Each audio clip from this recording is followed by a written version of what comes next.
Hello everyone, welcome to my channel Nursing सखी।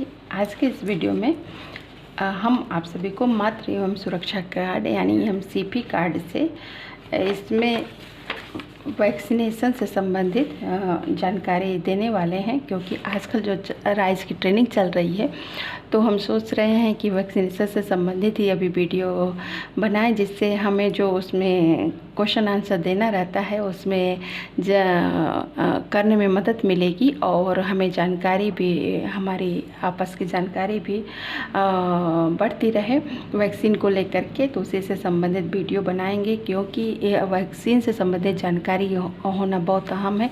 तभी हम सबको वैक्सीन के लिए प्रेरित कर सकते हैं, उनके माता पिता को अच्छी तरीके से काउंसलिंग दे सकते हैं और समझा सकते हैं। तो ये बहुत ही इम्पोर्टेंट टॉपिक है। तो हम अभी वीडियो इसी पर वैक्सीन पे ही संबंधित लेकर के आएंगे, और ये भी मेरी वीडियो वैक्सीन से संबंधित है और आगे भी रहेगी। तो कृपया मेरे चैनल को सब्सक्राइब कर लें और बेल आइकन को प्रेस कर लें, और जो भी संबंधित वीडियो है आप सर्च करके नर्सिंग सखी चैनल पर देख सकते हैं। और भी इससे संबंधित राइज से भी संबंधित है, यानी जो आजकल रैपिड इम्यूनाइजेशन स्किल इन्हेंसमेंट की ट्रेनिंग हो रही है, तो ज़ोर शोर से हो रही है, तो उससे संबंधित वीडियो भी आप देख सकते हैं। तो आज बात करते हैं इस टीकाकरण यानी वैक्सीनेशन से संबंधित। इसमें जन्म के समय जो वैक्सीन हम देते हैं उसी के बारे में बात करने वाले हैं। यानी जिस दिन हमारा जन्म होता है उस दिन भी हमें कुछ टीका लगते हैं, कुछ वैक्सीन लगती है, कुछ दिए जाते हैं, वैक्सीनेशन होता है। तो उसमें क्या क्या होता है और क्यों हमें लगता है और कौन कौन से टीके होते हैं और उसके टाइप क्या हैं और कैसे लगाया जाना चाहिए, इसको सब बातों के विषय पे प्रकाश डाला जाएगा इस वीडियो में। तो आप सब देखते रहिए बिल्कुल नर्सिंग सखी चैनल को। तो इस एमसीपी कार्ड को रखते हैं इधर, और मेरे पास इतनी अच्छी बुक है वैक्सीनेशन से संबंधित, तो मैंने उसको ओपन किया है आप सबके लिए। तो आइए बात करते हैं। जब भी हम वैक्सीन देते हैं तो हमारे मन में आना चाहिए कि वैक्सीन क्या है और वैक्सीनेशन इतना ज़रूरी क्यों है, तभी हम अच्छी सी काउंसलिंग कर सकेंगे और सबको प्रेरित कर सकेंगे। तो मेरे जहाँ तक माइंड में आता है तो मुझे तो ये बात समझ में आती है कि देखिए, जैसे ही हमारा जन्म मनुष्य योनि में होता है, और तो हम मनुष्य को जीने के लिए, यहाँ बहुत सर्वाइव करने के लिए अपनी पावर को, क्षमता को मजबूत करना पड़ता है। तो कुछ तो हमें अपने माता पिता से मिलता है, और लेकिन कुछ जो पावर है, कुछ इम्यूनिटी है, हमें यहाँ पर उपलब्ध कराई जाती है, जिससे क्या हो सके कि हम एक स्वस्थ और सफल जीवन जिए पृथ्वी पर। तो उसी को हम परेशानियों से बचे, बीमारियों से बचे और सफल जीवन जिए, स्वस्थ जीवन जिए, इसी के लिए वैक्सीन दी जाती है। तो इस तरह से समझ सकते हैं कि जो वैक्सीन के रूप में हमें दवा पिलाई जाती है, खिलाई जाती है या इंजेक्शन के द्वारा लगाई जाती है, तो क्या करती है कि जो बीमारी होती है उसके विरुद्ध एक हमारे शरीर में पावर, एक क्षमता, एक इम्यूनिटी डेवलप कर देती है। ठीक है, उसी को हम क्या कहते हैं, वैक्सीन कहते हैं। और इसको जो इसके देने का एक क्रम निर्धारित किया गया, एक चक्र बनाया गया हो, उसी को हम वैक्सीनेशन कहते हैं। तो मैंने बताया वैक्सीन क्या है और वैक्सीनेशन क्या है। और इसके बाद हम बात करते हैं कि जैसा मैंने कहा कि जैसे ही हम जन्म लेते हैं यानी एट बर्थ हमें वैक्सीन दी जाती है, पावर दिया जाता है, सुरक्षा दिया जाता है। तो कौन कौन से टीके दिए जाते हैं पावर के रूप में? तो जी हाँ, हमको सबसे पहले BCG दी जाती है, ओरल पोलियो वैक्सीन दी जाती है और हेपेटाइटिस बी दी जाती है। ये 3 टीके हमें एट बर्थ यानी जन्म के दिन, जिस दिन हमारा जन्मदिन होता है उसी दिन हमको दे दिया जाता है जब हम जन्म लेते हैं। इसमें आपको हर जगह देखिए, बहुत हर जगह ही लिखा है हेपेटाइटिस बी को क्या करना है, इस वैक्सीन को आपको 24 घंटे के अंदर बच्चे को लगा देना है।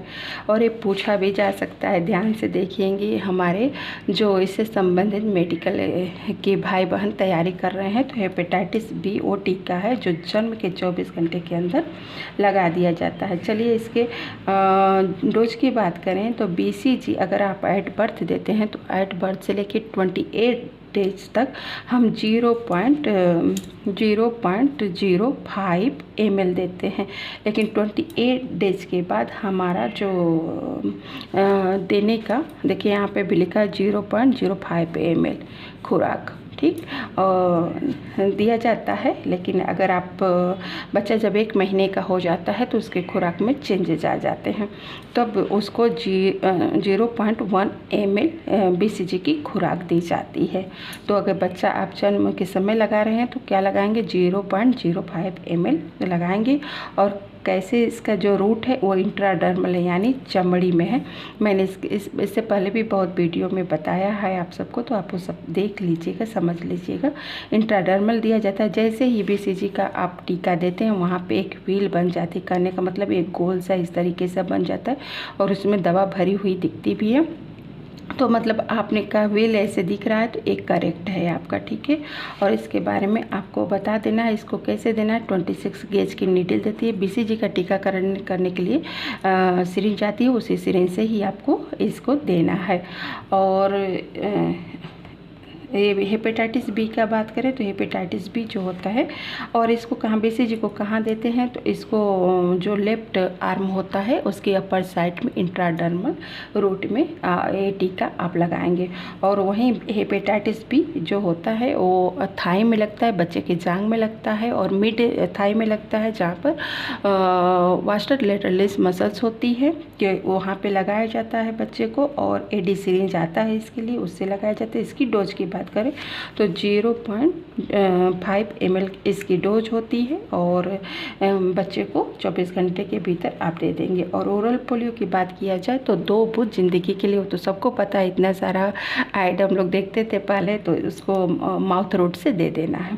तो ये तो रही बच्चे के एट बर्थ की बात। और इसके बाद जो और कुछ बातें हैं इसके वैक्सीन के बारे में जो हम आपको बताएंगे। देखिए वैक्सीन जो होती है ना वो कई प्रकार की होती है। वहीं पे आप BCG जो है ना लाइव एटीन्यूटेड वैक्सीन है, तो वहीं पे जो हमारा हेपेटाइटिस बी है वो किल्ड इनएक्टिवेटेड वैक्सीन है। ये भी किल्ड एक्टिवेटेड वैक्सीन है। और BCG क्या होता है, लाइव वैक्सीन होती है। लाइव एटीन्यूटेड का मतलब होता है कि एटीन्यूटेड का मतलब ही होता है कि कमज़ोर फॉर्म में, जिंदा तो है लेकिन वो थोड़ा से कमज़ोर है, वीक है।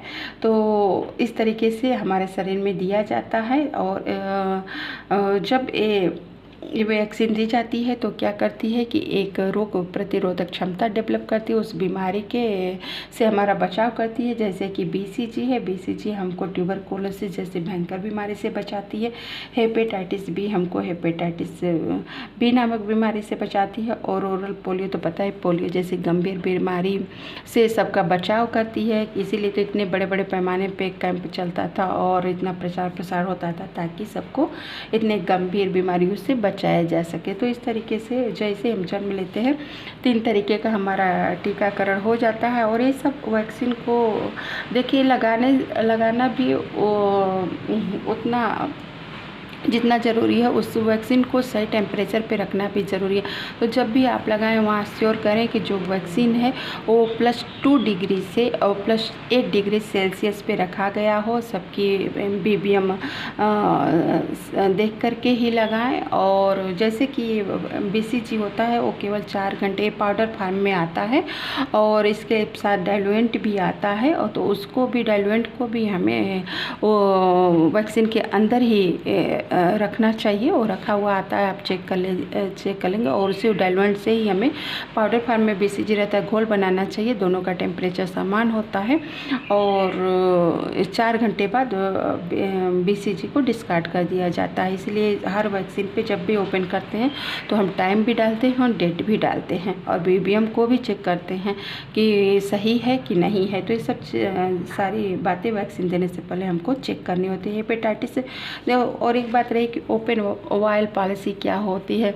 ओपन वायल पॉलिसी ये होती है कि अगर कुछ ऐसे वैक्सीन होती हैं जो हाँ उसकी कई डोज दिए जाते हैं तो और वो जल्दी ख़राब भी नहीं होते अगर उसका BBM ठीक है तो उस पर लागू होती है। जैसे कि BCG तो 4 घंटे बाद डिस्कार्ड कर दी जाती है, तो इस पर ओपन वायल पॉलिसी नहीं लागू होती है। लेकिन वही हेपेटाइटिस बी और ओरल पोलियो वैक्सीन पे ओपन वायल पॉलिसी लागू होती है। अगर इसका BBM सही है तो इसे 4 सप्ताह यानी कि 28 दिन तक हम उपयोग में ला सकते हैं। लेकिन शर्त यह है कि उसके BBM बिल्कुल सही है, वो दवा बिल्कुल सही है तो हम 28 दिन तक प्रयोग कर सकते हैं। और उसको उसी टेम्परेचर पे +2 डिग्री से +8 डिग्री टेम्परेचर पे से +8 डिग्री सेल्सियस टेम्परेचर पे रख करके ही हम उपयोग में लाएंगे। तो इस तरीके से अगर मान लीजिए इसका अगर टेम्परेचर नहीं मेंटेन हो तो क्या होगा, वही होगा। अगर आप खाना जैसे खाते हैं ना तो एक अच्छा खाना ताज़ा खाना खाते हैं, एक टेम्परेचर पे खाना खाते हैं तो हमको कितना अच्छा लगता है, वो हेल्दी भी होता रहता है। आप वही सोचिए खाना आप रख करके 2 दिन बाद खाइए तो वो तो पहले अनहेल्दी हो जाएगा और आपके शरीर के लिए, और वो चीज़ उसमें से कोई भी आप के हेल्थ के लिए कोई भी चीज़ सही मात्रा में नहीं मिल सकेगी शरीर के लिए, बल्कि वो शरीर के लिए हानिकारक होगा। तो ये टेम्परेचर का महत्व होता है, इसलिए टेम्परेचर का भी साथ साथ बहुत ध्यान देना होता है वैक्सीन को रखने के लिए, ताकि हम उचित मात्रा पे रखेंगे तभी वैक्सीन वो बॉडी में जा कर के और अच्छा सुरक्षा, अच्छा पावर, अच्छा इम्यूनिटी बच्चे को देगी या जिसका भी वैक्सीनेशन हो रहा उसको प्रोवाइड कराएगी। तो इसी तरह जब भी आप वैक्सीनेशन करने जाएं तो ये सब चीज़ों का आपको ध्यान रखना है। इसी के लिए आजकल राइज की ट्रेनिंग चलाया जा रहा है इतने अच्छे तरीके से। तो इस तरीके से मैंने आप सबको बहुत सारी बातों के बारे में इस वीडियो में बताए हैं, और साथ ही साथ इस बात का भी हमको ध्यान रखना होता है कि ना हम कोई एकदम जमी हुई वैक्सीन का प्रयोग करते हैं, ना ही हम किसी वैक्सीन को बहुत ज़्यादा जैसे बहुत ज़्यादा प्रकाश के संपर्क में आने देते हैं। जैसे कि हमारे जो BCG हैं, MR हैं, ये बहुत ज़्यादा प्रकाश के संपर्क में जब आते हैं ना तो ये हीट के संपर्क में आते हैं तो ये वैक्सीन ख़राब हो जाती है। इसी तरह बहुत ज़्यादा फ्रीज भी कोई वैक्सीन हो जाती है तो वो ख़राब हो जाती है, उसको फिर वो सामान्य वैक्सीनेशन के लिए उसका प्रयोग हम नहीं कर पाते हैं। तो इन सब चीज़ों का, इन महत्वपूर्ण बातों का हमें हमेशा ध्यान रखना चाहिए। और इस तरीके से जब भी आप लगाएं वैक्सीन के साथ साथ तो एक अच्छी से आपको काउंसलिंग करनी है, दवा देने के बारे में बताना है और अगली बार आपको वैक्सीनेशन के लिए कब आना है, इन सब बातों पे भी आपको बताना होगा, प्रकाश डालना होगा। क्योंकि कुछ जैसे BCG की तो केवल सिंगल डोज होती है, लेकिन हेपेटाइटिस भी फिर अगली डोज होगी इसकी अगली डोज जो होती है वो पेंटा वैक्सीन में ही, क्योंकि पेंटा वैक्सीन जो होती है वो कई मल्टी डोज वैक्सीन है तो उसमें हेपेटाइटिस B भी रहता है। तो पेंटा के वैक्सीन के साथ उसको लेना है। इसी तरह OPV की भी दूसरी डोज उसको लेनी है। तो इस तरीके से आपको अवगत कराना है कि आपको इसके बाद 6 सप्ताह पे, 10 सप्ताह पे, 14 सप्ताह पे आना है। तो इस सब बात की चर्चा आप माता पिता या जो भी केयर टेकर लेकर के आता है बच्चे को वैक्सीन लगाने, उससे हम सबको करना है।